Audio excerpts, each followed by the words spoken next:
Hi, everybody, it's Lisa. So I am coming to you tonight for one specific reason to give you a little testimony. We've talked, I've done videos on a number of different topics, cooking and all that, but this one is really personal. It's really a personal testimony for my family. And so I wanted to share it because I think other people are probably facing the same decisions and choices that I had to make, and my hope is that you'll get some benefit out of it. Okay, so it's called the little article that I wrote is called Kids Medication and the Adult Effect. This is the lesson that I learned. My son, who is now in his mid 30s, struggled in school from the very beginning. I don't know how many of you can relate, but definitely happened in our family. Okay, he had trouble focusing. He was first diagnosed with ADD, which is attention deficit disorder. Later there was another diagnosis called receptive aphasia, which basically meant he couldn't comprehend what he read. He could read it, it just didn't stick. This all happened by second grade. School was not fun for him, nor me and my husband Michael. We were constantly looking for answers. We were still in the, let's take a pill and it'll go away stage. So we looked at drugs. There were some, we were told, that would help with the problem at that time. I wish I knew then what I know now. I now know that many of the problems we medicate for are nutrition issues. Yeah, the same kid, I probably didn't do as good with nutrition as I should have or we should have, and insist on it. They want to chug the candy and everything. So, could have done better in that department as a parent, so I got to claim that one. So if you just rolled your eyes about the nutrition thing and thought she's one of those, that's okay. That's what I did back then too.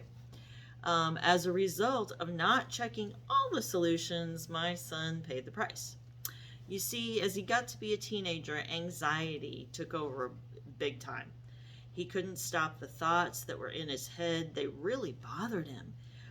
His new doctor said the medicine that he took for ADD when he was little had most probably activated a part of his brain that now gave him the intense anxiety.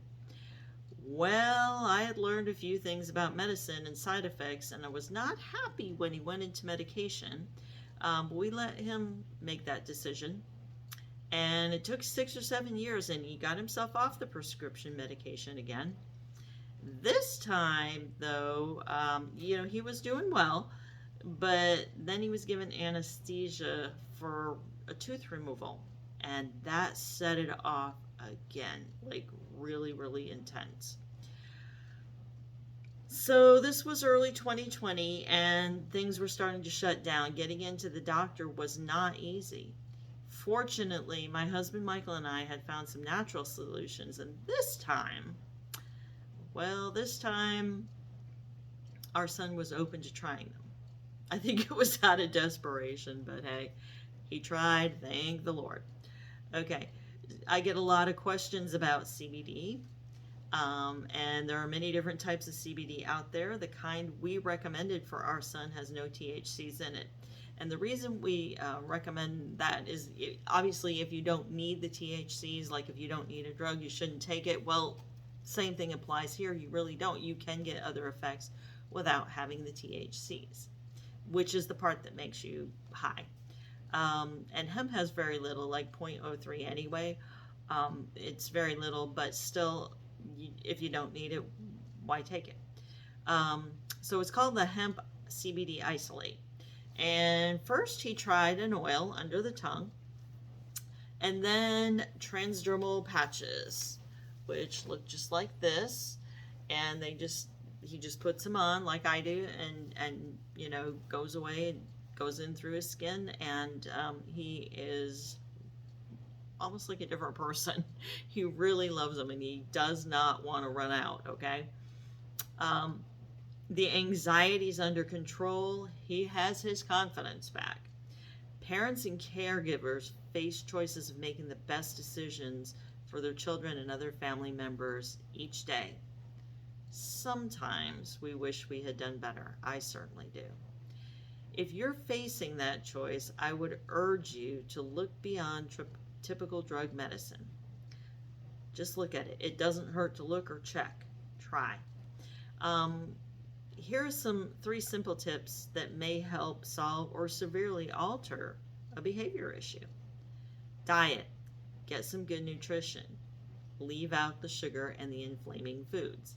Yep, inflammation causes a lot of health problems, and the brain acts in a way different than the body, but it still will have the effects are still there. Get enough sleep. 7 to 8 hours of quality sleep can help with weight and attention, just to name a few. I recommend you steer clear of drugs and hormones, melatonin. Take at least 10 minutes to exercise, and for children, they probably need more time. Exercise is a good thing, guys. Be creative with this. You can have fun in many different ways, incorporate it into your day. I hope you get something from our experience. Feel free to leave a comment, subscribe, hit the like button, and certainly get in touch with me. PM me if you feel like you haven't questions that I can help with. I would love to help you with that, or just give you some support, because I know, I've been there. It's hard making decisions for somebody else, isn't it? Anyway, I hope you all have a great day, and I hope you got something out of this. My name's Lisa. Have a super, super day, and let's see, I guess we can shut this off now. Bye.